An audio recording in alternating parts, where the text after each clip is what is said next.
से बोलिए शंकर भगवान की जय, गौरा माता की जय, लीलम दीदी की जय, हरिंदर भैया के जय, कार्तिके बाबा के जय, गौरी पुत्र गणेश के जय, हरे हरे महादेव।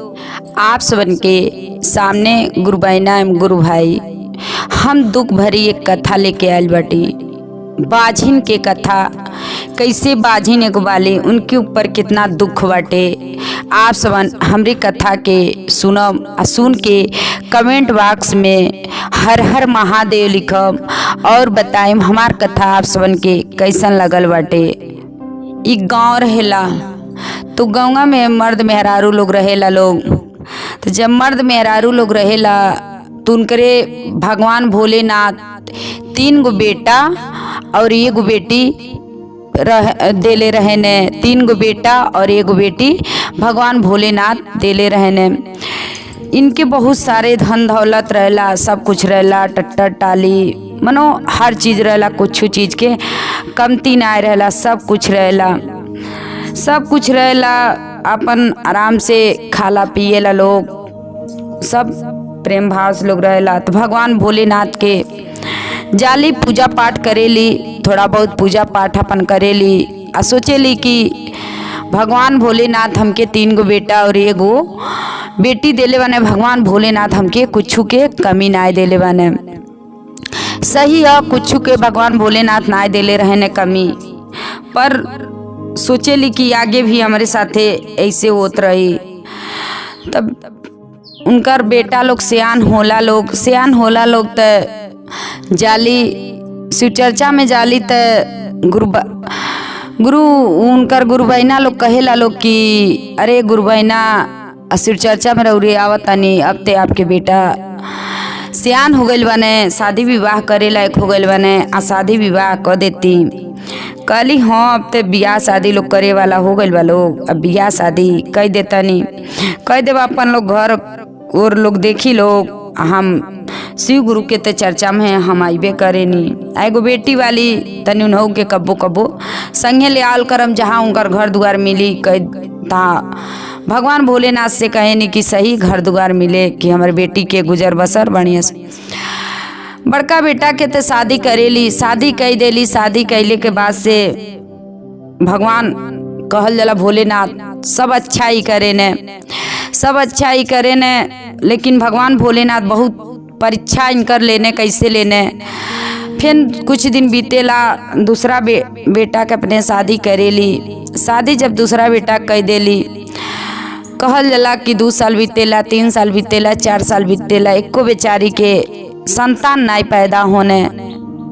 अब इनकर जौन रहेली उ सास जौन रहेली उ कहेली कि हम तो अपने बड़का बेटवा के शादी कैनी तो ओकरे सलिए भर में लइका हो गई, नाती हो गई, आ तेत वाले कुलच्छिन वाले डाइन वाले हमरे घर में आ गईले कि तोरे आज ले एको संतान नहीं पैदा भइने। 7 साल के 8 साल के दिन हो गए कि एगो संतान नहीं पैदा भइने।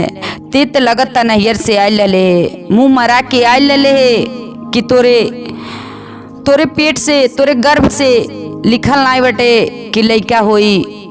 कहली कि ना सासू माँ, कुछ ना ऐसन बाटे कि सब भगवान की ही, भोलेनाथ की कृपा है। उहे देवे वाला हमें, उहे लेवे वाला हमें। अगर हम कर्म अगले जमाना में कैले होखब तो पाइब, अगर बिगड़ले होखब तो नहीं पाइब। लेकिन उनके यह कहेली, उनकर जन जेठान रहेली उहो उनके बाझिन कहेली, उनके हाथ एक छुआ लोग नहीं खाई लो, कुछ नहीं।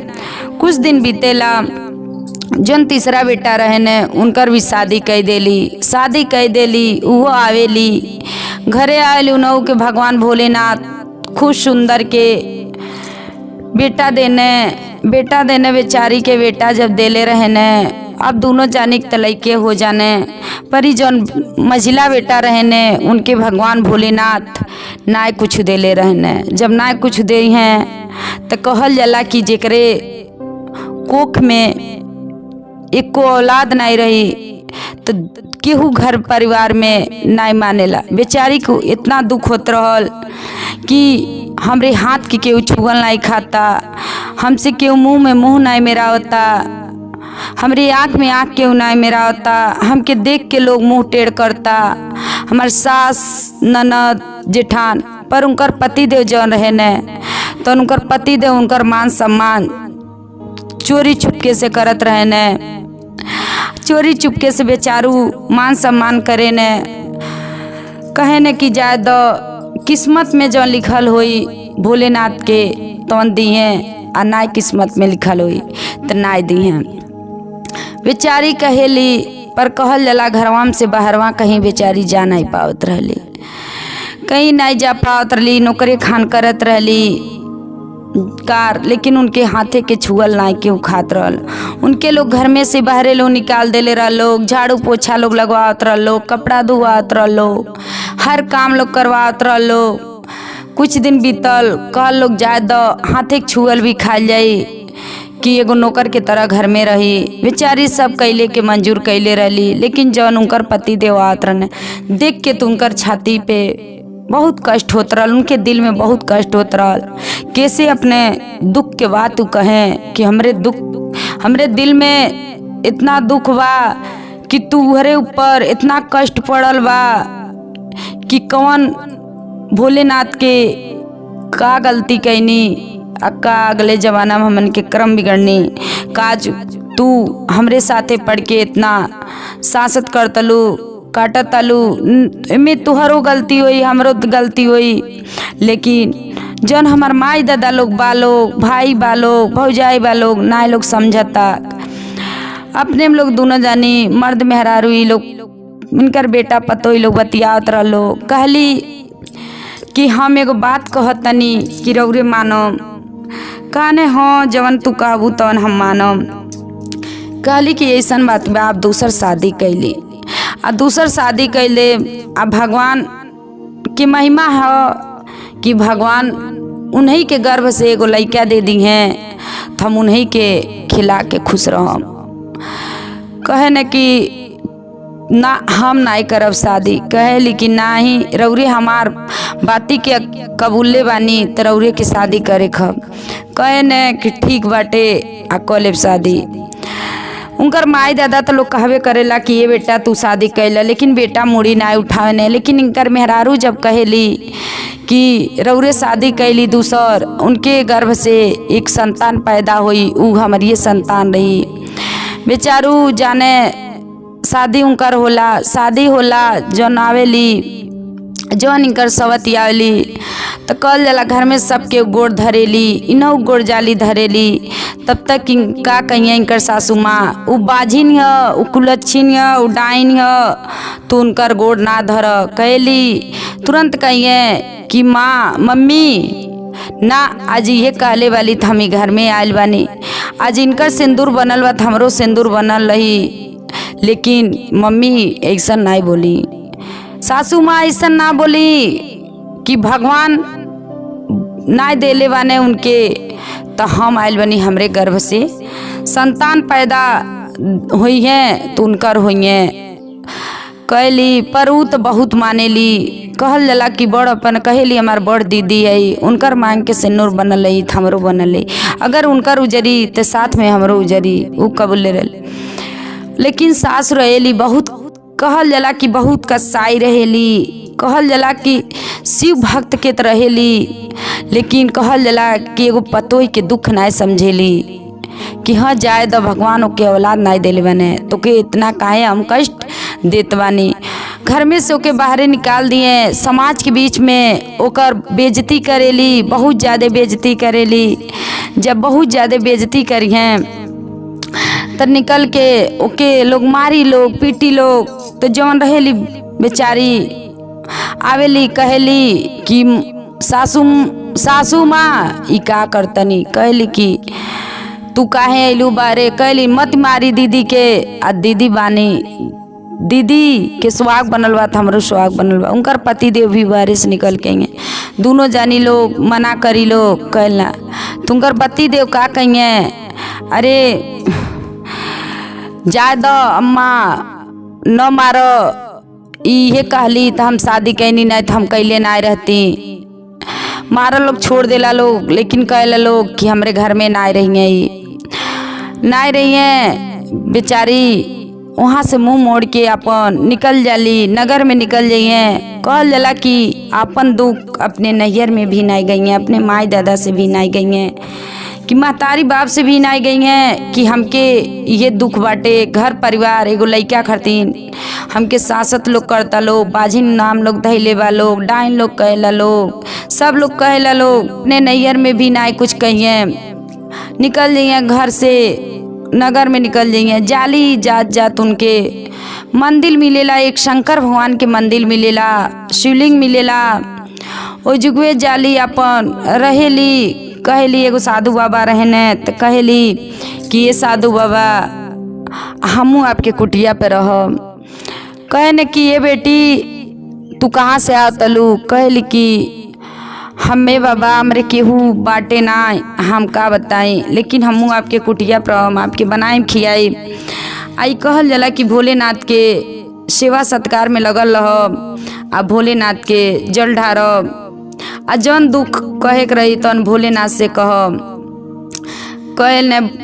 कहने साधु बाबा ठीक बा बेटी तू रह आ भोलेनाथ के तू पूजा पाठ करिय। आ कुटिया पे कभी यो हम आइब कहियो ना आइब, आ तुहरिए आसरा पे हम छोड़ के मंदिर जातनी। कहली ठीक बा बाबा जाई रौरे, हम सब कुछ करम। बेचारा साधु बाबा ते चल जाने, बेचारी वहाँ रहेली, जल ढारेली, दुख में रहेली, कष्ट में रहेली। तो भोलेनाथ से का कहेली, कैसे का कहेली, तो जल ढारत रही हैं, जल ढार के अपन दुख सुनावत रही हैं। अब यहाँ जल ढारेली, यहाँ रेलो उनके गरीबती छा देला लो, उनके गरीब हो खेला लो। काहे सी घर के लक्ष्मी रहेली, इनके ऊपर बहुत कष्ट लोग देले रहला। भगवान एगो बोलेनाथ एगो संतान नहीं पैदा हो, लेकिन बहुत दुख लोग देले रहला। कहली का कहेली भोलेनाथ से कैसे, बाजिन के नौआए भोलेनाथ हमारो छोड़ावती है, हमारो छोड़ावती है। बाजिनी के नौआ जो छोड़ावती न हो, राम ही राम हो। बाजिनी के नौआ रौर छोड़ावती हो राम। रौरे चरनिया हम हूँ, रौरे चरनिया हम हूँ, गिरले जो बानी हो। हमरो जो नौआ जो, हमरो जो नौआ जो मीटवती राम ही राम हो। हमरो जो नौआ जो मीटवती हो राम। बेहरती पूजा पाठ लोग करेला लोग। जब पूजा पाठ लोग करत रहेला लोग, अभी हन ये लोगन के ते कहल जाला कि गरीबता आ गई है एकदम। आ जौन सासू माँ रहेली, जेठान लोग रहेला लोग, बहुत दुख लोग देले रहेला लोग, इहो लोग ते दुख में रहेला लोग। वो बेचारी ते इनकर पति देव जो रहेले, सासू माँ कहली कि ये बेटा हमसे जौन गलती भइल तू माफ़ कर, आ जा जहाँ भी होके तहाँ से तो उनके ढूंढ के लेके आव। ती ते जानत रहे ने कि हे जगह वाली, ई ते जाने अपन भेंट मुलाकात करे ने, ई अपन भेंट मुलाकात करे वो मंदिर पे जाने। और कहले रहेली कि बजनी के नौआ हमके छोड़िए, भेंट मुलाकात करे। भगवान उनके भोलेनाथ उनके पेट में एक संतान गर्भ में रहेली, एक गर्भ में रहेली। तई कर सासू माँ कहली कि ये बेटा तू जा उनके बुला के ले आवा, जहाँ भी हो के ही ते जानत रहे। कह ने कि कहाँ से जाए उनके बुलावे, तू ही तो उनके साथे अत्याचारी कैलू, तो हम कहाँ जाए। कहली कि जा तू कहीं सुन के ढूंढ के ले आव। जाने ही ढूंढे ने 2-4 दिन ढूंढिए, उनके साथे रहिए। आ कहल जला इनसे अपने जन दूसर की औरत रहेली उनसे बतौले रहने की जा तनी, ऊ तो मंजूर कैले रहेली सब बेचारी। उनके तेगो तूहू गर्भ में रहेली, आइयो गर्भ में रहेली, दोनों जानी। तब जाने 2-4 दिन रहे ने, बुला के लेके आवे ने, बुला के लेके आइए। तो कहिए तब आवेली ऊ घर में सबके पैर धरेली, सबके पैर धरेली। आ जवन इनकर सवत रहेली इनकर पैर धरेली। देखेली लोग दोनों जानी अपने में कि यो घर में वाली यो घर में वाली। तो कहल जला जौन सास जौन रहेली तो ये घर में से निकले रही बारे। दोनों जानी देखेली आँखी में आँख मिला लेली। कहेली कि बहुत बड़ा हम पाप कैनी कि एगो औलाद खरतीन तो के हम घर में से बाहर निकलनी तो के हम का कहनी, लेकिन हमसे गलती के माफ़ी तू कह दिया। तो कैसे का कहेली बिनती करेनी हथवा जोड़ी के जो हम हूँ हो, बिनती करेनी हथवा जोड़ी के जो हम हूँ हो।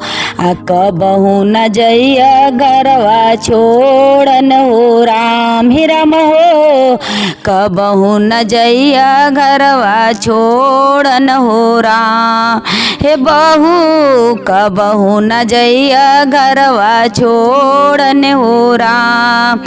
बिनती करेनी हथवा जोड़ी के जो तोहा से हो, आ कबहू न जइया घरवा छोड़न हो राम ही राम हो, कबहू न जइया घरवा छोड़न हो राम। का कहने कैसे तुई हऊ घरवा के लक्ष्मी हो, लक्ष्मी हो तू हऊ घरवा के लक्ष्मी हो, लक्ष्मी बंधन के कबहू न तोड़ी हो। आ घरवा न छोड़ के कबहू जई हो राम ही राम हो, घरवा न छोड़ के कबहू जई हो राम। और देवरान लोग का कहे ललो सहलू जो ये ताना जो बोलिया हो, आ कबहू न कहलू दुखवा के हुसो राम हे राम हो, कबहू न कहली दुखवा के हुस्न हो राम। दुखवा न बटलू न केहू के हो दीदी, आ दुखवा न बटलू जो केहू को दीदी। माफवा जो करी दीदी देहानी जो दिलवा पे चोटवा ये दीदी, माफ कई दी हमके देहानी जो दिलवा पे चोट हमके गईलू जो छोड़न हो राम हे राम हो, तू हमके गईलू जो छोड़न हो राम। लड़ी है झगड़ी है ये भाभी तू हाई जो घरवा में, आ कबहू न जइया घरवा छोड़न हो राम हे राम हो, कबहू न जइया घरवा छोड़न हो राम। लड़ी है झगड़ी है भाभी रही जो घरवा में, आ कबहू न जइया घरवा छोड़न हो राम। आ गोदी में जो देहाने बाने जो ललनावा हो, आ हम हूँ खिलाई में अपने भतीजावा हो, हम हूँ खिलाई में जो अपने भतीजावा हो। आई लहली अपन घर में सब जाने उनसे लोग कहेला लोग ऐसे उत कहल जला कि जानली भगवान शंकर भगवान के उतर पूजा पाठ करत रहेली। आवेली घरे दुआरे अपन सहीस रहेली। कहेली उनकर सास कहली कि ये बेटा, लेकिन उनके गर्भ में जौन लइका बा कहाँ से पैदा बा, कहाँ से बाटे। उनकर बेटा कहने कि फेन तू अपन कैलू कि उसे तोहसे काम करे बा, उ घर में कैसू अली जब हम उनके त्याग देनी हम छोड़ देनी तो अपन कहीं रहली अपन कुछ करत रहली ओसे जान के तू का करबो। कहली कि ये बेटा जरूर एक बार उनसे तो पूछ लो कि एकर लइका हवे। बुलावेली कहली कि पूछेली ये पतोहा उ केकर बेटा ह जवन तोहरे गोद में पालल बाटे पोसल बाटे जन तोहरे गर्भ में बा। कहली सासू माँ केहू के नहीं आपके बेटा ख। कहली कि कैसे तो हमरे बेटा ख। कहली कि केहू ना छोड़ल, सब केहू छोड़ देवल, पर कहल जाला कि पति देव अगर बाने सही तो पति देव कहीं रह, लेकिन पति देव ना छोड़िए। हमारी जौन बाने आ जौन हमार सवत आइल वाली, ये दोनों जानी लोग हमके जानत रह लोग कि कौने नगर में बानी, कहाँ बानी। वहाँ लोग हमसे ये भेंट मुलाकात करे जात रहने हैं। उहो मंजूर कैले रहली है। ताज भगवान शंकर भगवान के दरबार में हम रहनी है, ये पूजा पाठ करत रहनी है कि भोले ही नाथ हमके आज पेट में देले बाने। इन्हीं खवे गर्भ में आज राउर परीक्षा, लेकिन रौरे ते जन्नी कि हमारे पेट में आज एक को संतान ना हुई है। लेकिन हम तो कहनी भगवान भोलेनाथ से कि हे भगवान भोलेनाथ, कर्म कैले हो खम तो पाए, ना कर्म कैले हो तो ना पाए। पर उनके कहल जला कि उनकर घर परिवार इतना लोग दुख दे लोग, लेकिन बेचारी अपने घर के दुख देख के गईने उनकर पति देव बुला के लेने उ चली अली। पर अपने दिल के बात उ केहू से नहीं कहले रहली, घर के बात केहू से नहीं कहले रहली कि बताओ कितना बढ़िया रहली है। हरे हरे महादेव।